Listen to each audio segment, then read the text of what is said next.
Welcome to easy learning 700। ये principles of marketing की course की सीरीज़ का पहला लेक्चर है जिसके अंदर आपको चैप्टर नंबर 1 करवाया जाएगा और इसका टाइटल है इंट्रोडक्शन टू मार्केटिंग। अब ये कोर्स उन तमाम स्टूडेंट्स के लिए है जो प्रिंसिपल्स ऑफ मार्केटिंग का कोर्स यानी कि सब्जेक्ट स्टडी कर रहे हैं।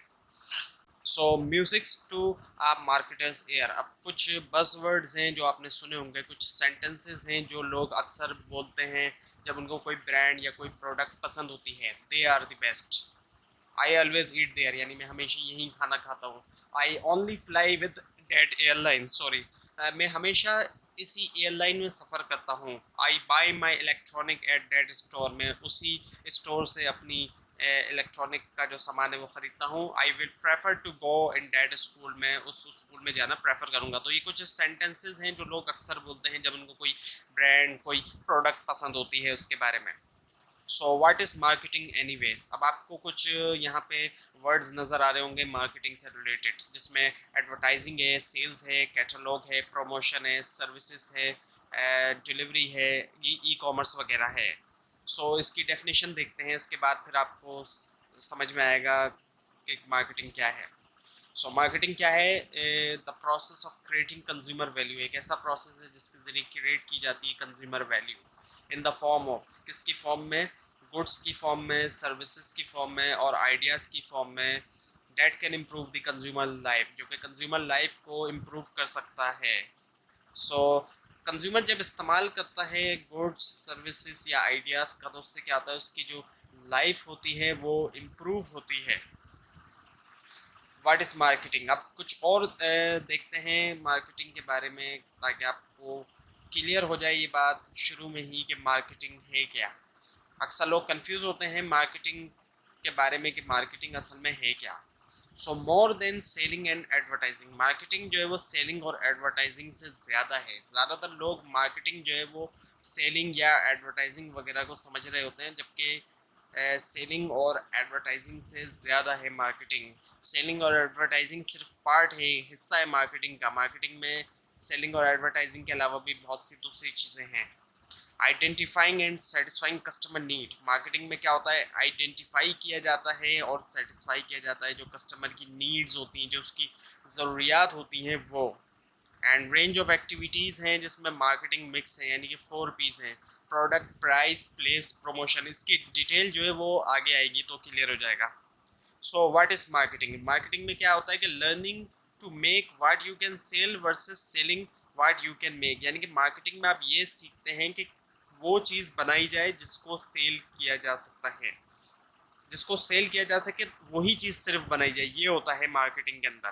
वरना नॉर्मली जो सेलिंग होती है वो ये होता है कि जो चीज़ बन चुकी है उसको सेल किया जाए, लेकिन मार्केटिंग में क्या होता है कि वो चीज़ बनाई जाए जिसको बेचा जा सकता है। सो उसके लिए क्या किया जाता है, आइडेंटिफाई की जाती है कस्टमर नीड को और फिर सेटिस्फाई किया जाता है कस्टमर की नीड्स एंड वांट्स को उसी प्रोडक्ट के ज़रिए। सो पीटर ड्रकर का कहना है कि गोल जो है तमाम ऑर्गेनाइजेशन का वो है gain and retain customer, customer हासिल करना और उनको रिटेन रखना। और इनोवेशन और मार्केटिंग ही दो तरीके हैं जिनके ज़रिए गोल को अचीव किया जा सकता है। The rest only adds cost, यानी कि बाकी तमाम चीज़ें सिर्फ कॉस्ट में इजाफा करती हैं।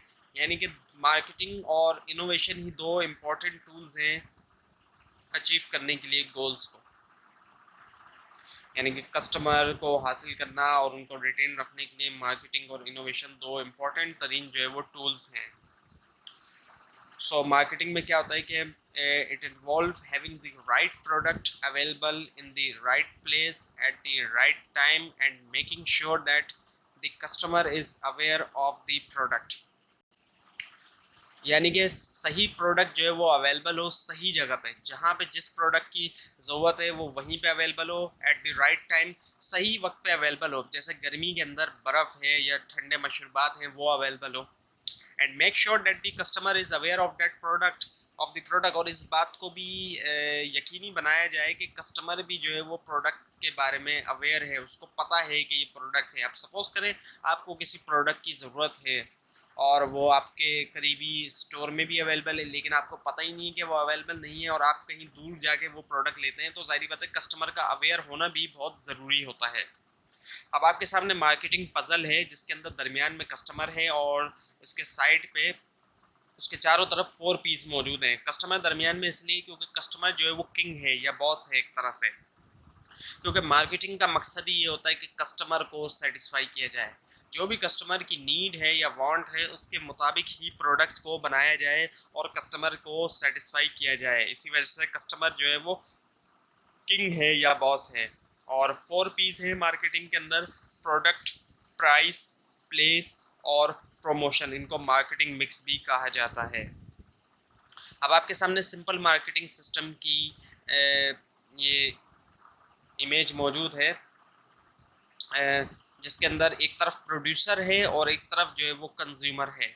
प्रोड्यूसर जो है वो क्या करता है, प्रोडक्ट सर्विस प्रोड्यूस करता है और जाहिर बात है कस्टमर को वो सेल भी करता है और साथ में वो कम्युनिकेट भी करता है, जैसे एडवर्टाइजिंग वगैरह के थ्रू वो कम्युनिकेट भी कर रहा होता है। तो प्रोडक्ट प्रोड्यूसर जो है वो प्रोडक्ट और सर्विस भी सेल कर रहा है और वो कम्युनिकेशन भी कर रहा है कंज्यूमर से।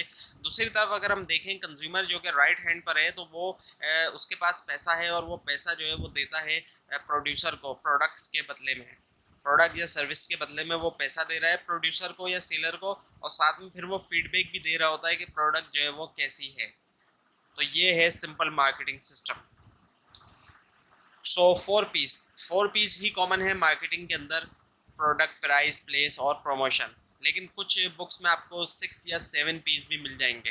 पीपल और प्रॉफिट का भी इसमें ऐड हो जाते हैं ये दोनों। तो 4 पीस और 6 पीस और कहीं पे 7 पीस भी आपको देखने में मिल सकते हैं, लेकिन जो कॉमन है वो 4 पीस है: प्रोडक्ट, प्राइस, प्लेस और promotion. So marketing, it is assumed that it will proceed in accordance with ethical practice, यानी कि मार्केटिंग जो की जाएगी वो एथिकल प्रैक्टिस के साथ की जाएगी। अखलाकियात को भी ज़ाहिर बात है मद्देनज़र रखा जाएगा। जो लिमिट है एथिक्स की उनको क्रॉस नहीं किया जाएगा। Identifies the 4 marketing variables. अभी इनको मार्केटिंग वेरिएबल्स भी कह सकते हैं हम, जो प्रोडक्ट, प्राइस और प्लेस और प्रमोशन है। प्रमोशन प्लेस को डिस्ट्रीब्यूशन भी कहा जाता है। Product, price, promotion and distribution यहाँ पे लिखा हुआ है, तो डिस्ट्रीब्यूशन जो है उसको प्लेस भी कहा जाता है। सो मार्केटिंग इंक्लूड्स, मार्केटिंग में क्या क्या शामिल है: पर्सनल सेलिंग शामिल है इसके अंदर, एडवर्टाइजिंग शामिल है, प्रोडक्ट्स अवेलेबल इन स्टोर, यानी कि प्रोडक्ट अवेलेबल हो जाए स्टोर में, ये भी इसमें शामिल है। मेंटेनिंग इन्वेंटरीज, जो स्टोर जो स्टॉक है उसको मेंटेन करना, ये सब भी इसमें शामिल हैं। तो मार्केटिंग जो है वो सिर्फ कोई सेलिंग या एडवर्टाइजिंग वगैरह नहीं है, बल्कि इसमें कई सारी चीज़ें जो है वो शामिल होती हैं। So what can be marketed, अब किन किन चीज़ों को मार्केट किया जा सकता है: गुड्स को, सर्विसेज को, एक्सपीरियंसेस को, इवेंट्स को, पर्सनस को, प्लेसेस को, प्रॉपर्टीज़ को, ऑर्गेनाइजेशंस को, इंफॉर्मेशंस को, आइडियाज़ को। So how does an organization create a customer, एक ऑर्गेनाइजेशन किस तरह से अपना कस्टमर बनाती है। सो आइडेंटिफाई करती है ऑर्गेनाइजेशन कस्टमर की नीड्स को, कि कस्टमर की जो ज़रूरियात हैं वो क्या हैं। उसके बाद वो डिज़ाइन करती है गुड्स और सर्विसेज जो कि उन नीड्स को पूरा कर सके। यानी कि जब कस्टमर की नीड पता चल गई कि हमारे कस्टमर की नीड है, तो उसकी ज़रूरियात के मुताबिक गुड्स और सर्विसेज को डिज़ाइन किया जाएगा और कम्युनिकेट की जाएगी इन्फॉर्मेशन गुड्स सर्विस के बारे में प्रोस्पेक्टिव जो बायर्स हैं उनसे। एंड मेकिंग द गुड्स और service available at time and place that meet the customer need, और जो गुड्स और सर्विसेज हैं उनको वक्त पे और सही जगह पे अवेलेबल करवाया जाए जहाँ पे कस्टमर मौजूद है। And pricing and service to reflect cost, competition and customers ability to buy, और प्राइसिंग कुछ ऐसी सेट की जाए गुड्स और सर्विसेज की जो उसकी कॉस्ट के मुताबिक हो, जो उसको बनने में लागत आई है उसके मुताबिक हो, कंपटीशन के मुताबिक हो कि कॉम्पिटिटर्स जो चार्ज कर रहे हैं उसको भी मद्देनज़र रखा जाए, और कस्टमर कितना पे कर सकता है, इन तमाम चीज़ों को मद्देनज़र रखते हुए प्राइस जो है वो चार्ज किया जाए। And providing for the necessary services and follow up to ensure customer satisfaction after the purchase, और सर्विस भी प्रोवाइड की जाए, आफ्टर सेल सर्विस वगैरह जो दी जाती है, जो भी नेसेसरी है वो भी दी जाए कस्टमर को। So how is marketing done, marketer develops and implement a marketing plan based on the following information. Marketers क्या करते हैं, डेवलप करते हैं और इम्प्लीमेंट करते हैं मार्केटिंग प्लान जो कि इस इंफॉर्मेशन के ऊपर बेस करता है जो आपको दिखाई जा रही है। मार्केटर्स करते क्या है, शॉर्ट एनालिसिस करते हैं। शॉर्ट एनालिसिस जिसमें वो ऑर्गेनाइजेशन की स्ट्रेंथ्स, और वीकनेस को देखते हैं और अपॉर्चुनिटीज़ और थ्रेट जो मिल रही होती हैं ऑर्गेनाइजेशन को मार्केट प्लेस के अंदर उनको। सो स्वॉट एनालिसिस करना मिशन और गोल को सामने रखते हुए, यानी मिशन और गोल सामने रखते हुए वो स्वॉट एनालिसिस करते हैं। एंड बेस्ड ऑन स्वॉट एनालिसिस दे प्लान करते हैं वो और इम्प्लीमेंट करते हैं मार्केटिंग प्रोसेस को। सो रीजंस फॉर स्टडिंग मार्केटिंग। अब मार्केटिंग को लोग क्यों स्टडी करते हैं या इसको क्यों स्टडी किया जाए, आखिर क्या फ़ायदा है इसका स्टडी करने का। सो 50% कॉस्ट, सबसे अहम तरीन जो रीज़न है वो ये है कि 50% जो है वो टोटल जो प्रोडक्ट की कॉस्ट होती है वो मार्केटिंग कॉस्ट होती है। आप जो भी प्रोडक्ट ख़रीदते हैं ज़्यादातर प्रोडक्ट्स के अंदर 50% कॉस्ट आप मार्केटिंग कॉस्ट पे करते हैं। लेकिन मार्केटिंग कॉस्ट से मुराद ये नहीं है कि सिर्फ उसकी सेलिंग की या एडवर्टाइजिंग की कॉस्ट। 50% से मुराद यही है कि उसके अंदर कई सारी और दूसरी कॉस्ट भी शामिल है। मतलब यानी कि आप ये मत समझिए कि मार्केटिंग की 50% अगर आप कॉस्ट पे कर रहे हैं तो उसकी सेलिंग की या एडवर्टाइजिंग की कॉस्ट 50% आई है, बल्कि सेलिंग और एडवर्टाइजिंग के अलावा और भी कई सारी चीज़ें शामिल होती हैं मार्केटिंग के अंदर। तो हर ज़्यादातर प्रोडक्ट्स के अंदर 50% जो कॉस्ट है यानी आधी उसकी कीमत वो मार्केटिंग कॉस्ट है। And about 23 to 30% of the work force hold marketing position, यानी कि जो वर्क फोर्स है, जो वर्कर्स हैं, 23 से लेकर 33% तक वो मार्केटिंग की पोजीशन में है, उनकी फील्ड मार्केटिंग की है। And contribution to individual organization critical to the success of firm. एक सारी बातें किसी भी फर्म की सक्सेस के लिए क्रिटिकल है ये। And contribution to society, marketing decisions affects the life of individual consumer and society as a whole. Marketing decision जो होते हैं वो अफेक्ट करते हैं इंडिविजुअल कंज्यूमर की लाइफ को भी और जो सोसाइटी है पूरी की पूरी उसको भी। सो वाई स्टडी मार्केटिंग, कुछ रीजंस और हैं आपके सामने के प्ले इम्पोर्टेंट रोल प्ले करती है सोसाइटी के अंदर, वाइटल टू बिजनेस, किसी भी कारोबार की कामयाबी के लिए बहुत अहम है ये। ऑफर आउटस्टैंडिंग करियर अपॉर्चुनिटीज़, इसके अंदर करियर अपॉर्चुनिटीज़ भी बहुत ज़्यादा हैं और आज के दौर में तो डिजिटल मार्केटिंग भी काफ़ी कॉमन हो रही है।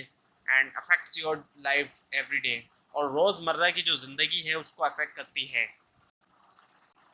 आप रोज़ाना आपका किसी न किसी मार्केटिंग एक्टिविटी से सामना ज़रूर होता है। So marketing is everywhere in your life, हर जगह मौजूद है marketing. So what do marketers think about. अब मार्केटर्स जो है वो किस तरह से सोचते हैं। अब एक एग्जांपल है आपके लिए कि सपोज़ करें कि आप जो है वो एक बुक शॉप ओपन करना चाहते हैं कैंपस पे, किसी भी स्कूल की कैंपस है या किसी कॉलेज वगैरह की या यूनिवर्सिटी की कैंपस है जहाँ पे आप एक बुक शॉप ओपन करना चाहते हैं। तो अब कुछ क्वेश्चंस एज अ मार्केटर आपने सोचने हैं, वो क्या क्या हो सकते हैं। इस तरह के हो सकते हैं कि इज़ देयर नीड। अब बुक शॉप ओपन की जा रही है तो क्या उसकी ज़रूरत है या नहीं, वहाँ ऐसा तो नहीं वहाँ ऑलरेडी पहले से कोई बुक शॉप मौजूद है, तो क्या वहाँ ज़रूरत है या नहीं है। And who is my target market, और टारगेट मार्केट कौन होगी। And what is my product, और प्रोडक्ट क्या होगी। अब बुक शॉप में बुक्स तो होंगी लेकिन बुक्स के अलावा भी और कोई प्रोडक्ट्स होगी, स्टेशनरी वगैरह भी होगी या नहीं होगी, और कोई फोटोस्टेट वगैरह भी होगी या नहीं होगी, तो ये भी सोचा जाएगा। And how can I produce and deliver a product better than my competitor, और जाहिर बात है किस तरीके से कॉम्पिटिटर से, जैसे कि मैंने पहले बताया कि कॉम्पिटिटर वहाँ मौजूद तो नहीं है, तो अगर कॉम्पिटिटर है तो किस तरीके से प्रोड्यूस की जाएगी और बेटर डिलीवर की जाएगी प्रोडक्ट कॉम्पिटिटर के मुकाबले में। And how will I promote my product, और किस तरीके से प्रमोट किया जाएगा product. And how can I ensure customer loyalty, और जो कस्टमर लॉयल्टी उसको कैसे इंश्योर किया जाएगा। कस्टमर लॉयल्टी से मुराद ये कि जब एक कस्टमर लॉयल हो जाता है किसी भी प्रोडक्ट के साथ तो वो फिर बार बार उसी प्रोडक्ट को ख़रीदना पसंद करता है, उसको कस्टमर लॉयल्टी कहते हैं। So marketing is getting the right products to the right people at the right price at the right place and with the and time with the right promotion। So marketing का मतलब ही यही है कि right product हासिल करना to the right people, सही लोगों को सही प्रोडक्ट मिले, जिन लोगों को जिन प्रोडक्ट की ज़रूरत है उनको वो प्रोडक्ट मिले एट द राइट प्राइस, और राइट प्राइस हो जितना वो पे कर सकते हैं और जो उसकी ज़ाहिरी बात है कॉस्ट आई है उस हिसाब से राइट प्राइस पे हो। And eight the right place, बिल्कुल सही जगह पे अवेलेबल हो, जैसे कि गर्म जगह पे, गर्म इलाकों में बर्फ़ और ठंडे मशरूबात वगैरह वो अवेलेबल हो, एंड टाइम और वक्त अवेलेबल हो जब उसकी ज़रूरत है, ज़ाहिर बात है तब हो, विद द राइट प्रमोशन हो, जो प्रमोशन है उसकी वो भी सही तरीके से की गई हो। फॉर एग्जांपल अब जैसे एडवर्टाइजमेंट की ज़रूरत है अगर प्रमोशन की, तो एडवर्टाइजमेंट की जाए, और एडवर्टाइजमेंट भी फिर उस तरीके से की जाए जहाँ पे टारगेट ऑडियंस के ज़रिए टारगेट ऑडियंस तक पहुँचा जा सके। अब अगर ऑडियंस ऐसी है जो टीवी देखने वाली है तो टीवी पे ऐड चलाया जाए, ऑडियंस अगर न्यूज़पेपर रीड करने वाली है तो न्यूज़पेपर पे ऐड दिया जाए, ऑडियंस अगर मैगजीन रीड करने वाली है तो मैगजीन पे ऐड दिया जाए, और ऑडियंस अगर इंटरनेट यूज़र है, जो कि आज के दौर में ज़्यादातर लोग हैं, सो इंटरनेट के ऊपर ऐड दिया जाए। सो फ्लिप कॉटलर के मुताबिक, फ्लिप कॉटलर की ही बुक ज़्यादातर फॉलो की जा रही है इस कोर्स के अंदर, तो फ्लिप कॉटलर के मुताबिक मार्केटिंग जो है वो एक सोशल और मैनेजरियल जो है प्रोसेस है, जिसके अंदर individual and groups obtain what they need and want, जिसके ज़रिए इंडिविजुअल्स और ग्रुप्स जो है वो हासिल करते हैं जो उनको ज़रूरत होती है और जो वो वांट करते हैं, through creating, offering and exchanging products of value with other. किसके ज़रिए? क्रिएट और एक्सचेंज वैल्यूएबल थिंग, क्रिएट किया जाता है और एक्सचेंज की जाती है वैल्यूएबल थिंग, वैल्यूएबल चीज़ें। So process by which individual and groups obtain what they need and want through creating and exchange products and value with others। अगर इसको सिंपल कहा जाए तो मार्केटिंग जो है वो is the delivery of customer satisfaction at a profit. Simple अल्फाज में यही कहा जा सकता है कि मार्केटिंग का मतलब ये है कि कस्टमर को सेटिस्फाई किया जाए एट अ प्रॉफिट, कस्टमर भी सेटिस्फाई हो जाए और प्रॉफिट भी ऑर्गेनाइजेशन अर्न करे, यही मार्केटिंग है, यही है मार्केटिंग। और इसके अंदर जितनी भी चीज़ें आएंगी वो मार्केटिंग का हिस्सा होंगी, यानी कि कस्टमर को सेटिस्फाई करने के अंदर जितनी चीज़ें आ जाएंगी तो वो जो है वो मार्केटिंग का हिस्सा होंगे। सो कस्टमर को सेटिस्फाई किया जाए प्रॉफिट के साथ, यही होता है मार्केटिंग का concept. So simple question hard answer, अब कुछ मार्केटिंग के सिंपल क्वेश्चन हैं लेकिन उसके आंसर हार्ड होते हैं और उसके लिए काफ़ी रिसर्च वगैरह भी करना पड़ सकती है। हु आर आवर कस्टमर्स, अब जब भी कोई मार्केटर प्रोडक्ट लॉन्च करने का सोचता है तो वो यही जहन में आता है क्वेश्चन कि कस्टमर हमारे कौन होंगे, कौन खरीदेगा प्रोडक्ट जो हम लॉन्च करने का सोचे हैं, and what important and unique benefits do we provide. अब कौन से ऐसे अहम और यूनिक किस्म के बेनिफिट्स हैं, फ़ायदे हैं जो हम प्रोवाइड करेंगे या कर सकते हैं या करते हैं। आर दीज बेनिफिट्स सस्टेनेबल, और क्या ये बेनिफिट्स जो हैं वो सस्टेनेबल हैं। तो ये था आज का लेसन जिसके अंदर आपको प्रिंसिपल्स ऑफ मार्केटिंग का चैप्टर नंबर 1 करवाया गया। आपको अगर कोई कन्फ्यूजन है तो आप नीचे कमेंट कीजिए, और इस पूरी सीरीज़ को देखने के लिए इस चैनल को सब्सक्राइब कीजिए, और अगर आप ये स्लाइड हासिल करना चाहते हैं तो नीचे डिस्क्रिप्शन बॉक्स में दिए गए लिंक से हासिल कर सकते हैं, और अगर आपको लिंक ना मिले उसके लिए आप नीचे कमेंट कीजिए। Thanks for watching this.